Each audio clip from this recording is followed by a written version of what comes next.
పంటే కాదు, కొందరి పాపం కూడా పండుతుంది. కొన్నాళ్ళు ఎదురు చూడాలి అంతే.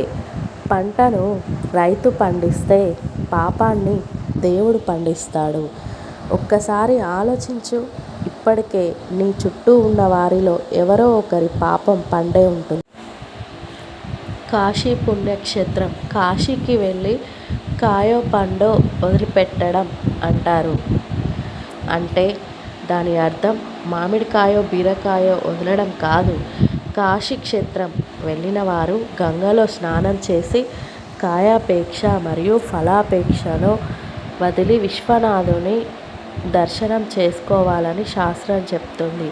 కాయాపేక్ష అంటే శరీరంపై ఆపేక్ష, కాయం అంటే శరీరం, ఫలాపేక్ష అంటే కర్మఫలంపై ఆపేక్షలను పూర్తిగా వదులుకొని ఈశ్వరుని మీద నిండు భక్తితో మనసు లగ్నం చేయమని అర్థం.